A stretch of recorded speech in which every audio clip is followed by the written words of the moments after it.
What's up, fam? It's your boy Kirk Nugent, and we're back with another video in this series, How It All Works Academy Ecamm Edition. And today we're going to be talking about stream quality and cameras. All of the cameras. So we got one camera here, we got another camera over here, we got another camera over here, we got the iPad here, we've got another camera over here. We've got all of these cameras, and we're going to show you how to get them all connected in this video. So let's dive in. So here we are on my desktop. We're looking at Ecamm in all its glory, and I'm gonna hide this scene here because I don't want you to get overwhelmed by this stuff. This is just how Ecamm looks. I want you to get familiar with it. I want you to get comfortable with it. First thing we want to do is go to System Preferences. Now, you can go to the Ecamm tab here and go down to Preferences and open it that way. But you can also, right here on the right side, of the preview window, you can go to Show Hide Preferences, and that brings this up. And you got a lot of tabs across the top here, but the one we want to focus in on right now is stream. You have stream size. You can do low quality, 540p, standard, 720 high, really high, and 4K. And so just depending on where you're streaming to, but keep in mind, of course, that there are limitations for the different platforms. Limitations for Facebook, like Facebook only does 720p. So even if you push at 1080, it'll downgrade it. But I've found that if you push at 1080, that downgrade is better than if you push at 720. So you want to keep that in mind as well. Your frame rate, 60 frames per second, 30, 50, 24, 25.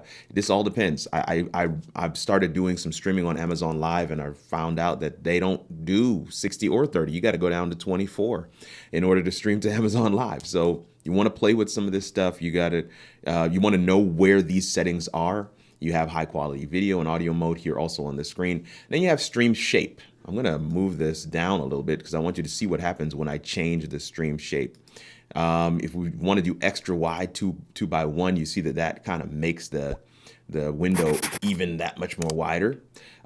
If you want to do the classic 4x3, you see that has the two blocks on the side. But then we can also go and do the square shape, which is kind of sort of what you would use for like your Instagram kind of a style. And then you have the tall one, which is really skinny.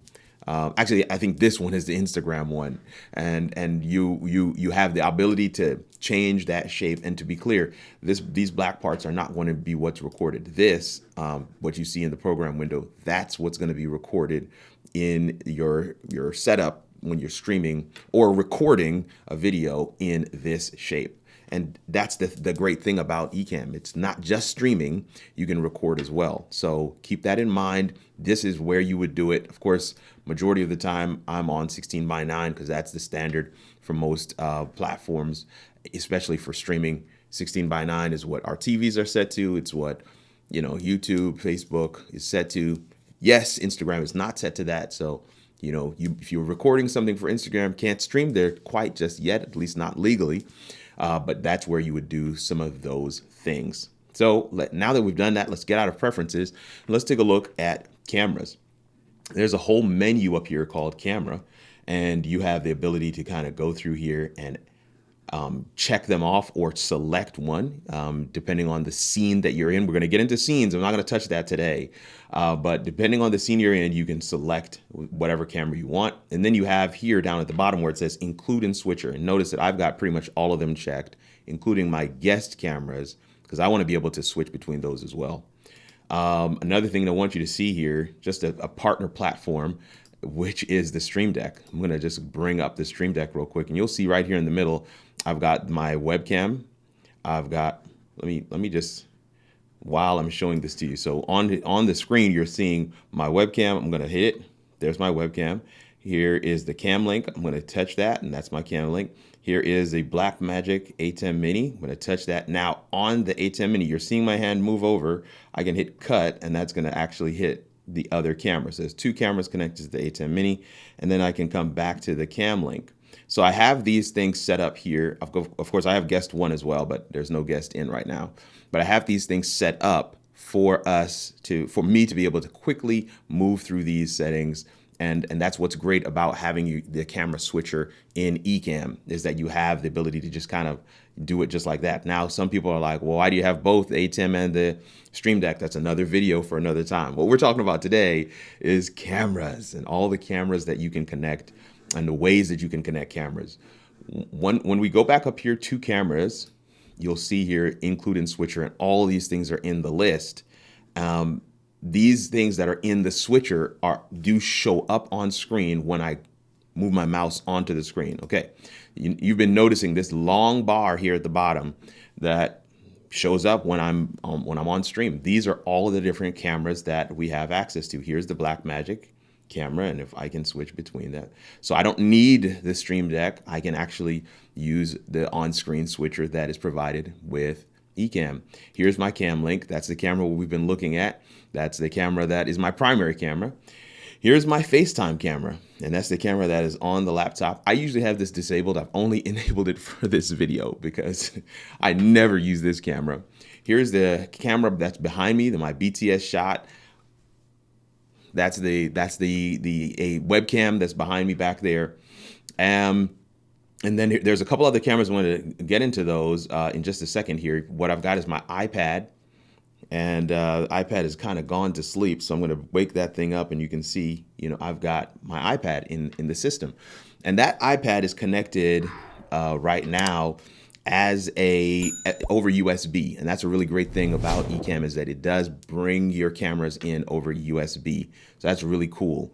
One of the things that you can also do with cameras is that in this switcher, you have the ability to bring a picture-in-picture on. This box on the side here in the camera switcher allows you to bring in a picture-in-picture. So once I click this, whatever camera I select will stay as picture-in-picture. So if I select this one, I have to hit this plus sign. I'm sorry. Let me go back to the iPad. I have this selected. Now, if I hit the plus sign on the cam link, you'll see that this camera is now added to the scene. So I'm in the scene twice. You have a picture-in-picture kind of scenario. So now on my iPad, I want you to see something.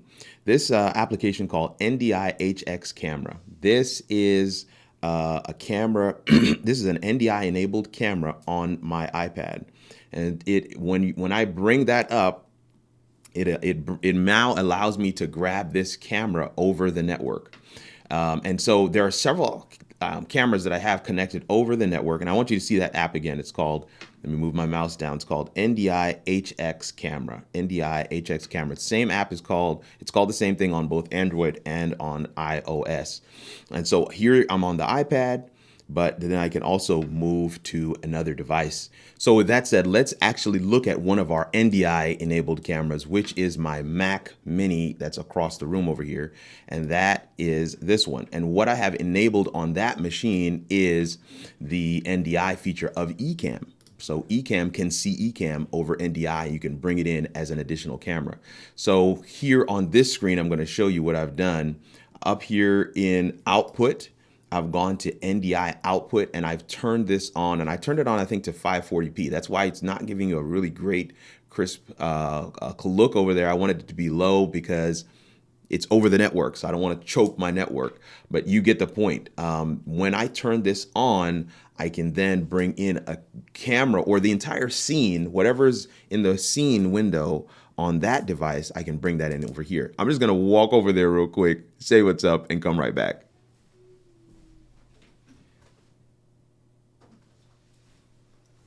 So you can tell that this is not something that I'm making up. This is actually live. And one of the things that's really cool with this behind the scenes shot is that you can actually see both. You can see that I'm right here, and you can also see that that whole setup is right there, and it is live. It is ready to go, and it's working. But you can also bring up the NDI HX app on your Android phone as well. And so what you're seeing right now is my Android phone. And it's taken some time to catch back up to us, but I want you to see the jungle that is my desk currently. But yeah, so this is my Android phone. This is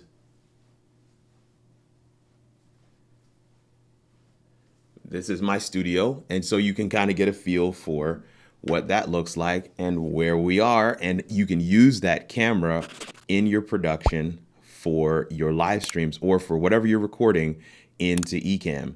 And again, one of the things I want to show you is here on the screen, you have the ability to switch between any one of these cameras wherever you want. And what is also cool is that you can actually hit this little circle button here. It looks like a refresh button. You can hit that and switch what's primary and what's secondary. And then if we hit this minus sign, we get rid of that other picture in picture, and then we're ready to go. The only last thing that I want to show you in terms of cameras is that if you do want to bring multiple cameras on screen, you got to unclick this picture in picture box and then just begin bringing other cameras on screen. Now we've got 2 cameras. And if I want to change this to where it's cropped, I can change it just by going there. And so I have 2, cropped look of both cameras. But if I don't want the cropped look, I can just change it back. Now I can also let's add the behind the scenes shot. Now we've got 3 cameras, all right? And let's add the shot from across the room. Now we've got 4 cameras on screen. And let's add my phone. Now we've got 5 cameras and the phone is cropped, but I want you to see that it is live. It is actually live. I want you to see that. And we could still add yet one more camera. Let's add in the iPad. Let's see if this will work. All right, so now we've got 6 cameras on screen. Man, let's just see if we can break this thing, right? Let's see if we can break this thing. And let's see if we can add yet another camera. This is my FaceTime camera on the laptop. It added. We've got 7 cameras on the screen at one time. And this, my friends, is the power of Ecamm using multiple ways to connect in cameras. So there you have it. We walked through all of the settings for your stream and how we can change the quality of that. You have to tweak that sometimes depending on what you're going into. We also looked at several different ways to connect cameras, and we will dive into NDI a little further in another video. But I'm hoping that you found something here that was useful to you, a nugget of wisdom, maybe a eureka moment where you're like, oh, okay, that's how you do that.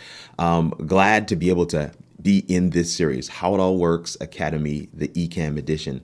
And tomorrow, we're going to be looking at audio. We're going to be looking at ways to optimize audio, ways to bring in audio, ways to set up your audio in Ecamm. And we hope that you'll come back for that. Man, we have been having such a great time. Share these videos with a friend. Share the playlist with folks that you know are trying to get into this system, these spaces, to get their message out there, because that's what you do with live video. Live video is your digital storefront. And we here at How It All Works, here at Composition, we help people build their brand with live video. So that's it from me. It's your boy, Kirk Nugent, the Geek Speaker Preacher, hoping that somewhere in the video today, we got you a little closer to figuring out how it all works. We'll see you in the next video.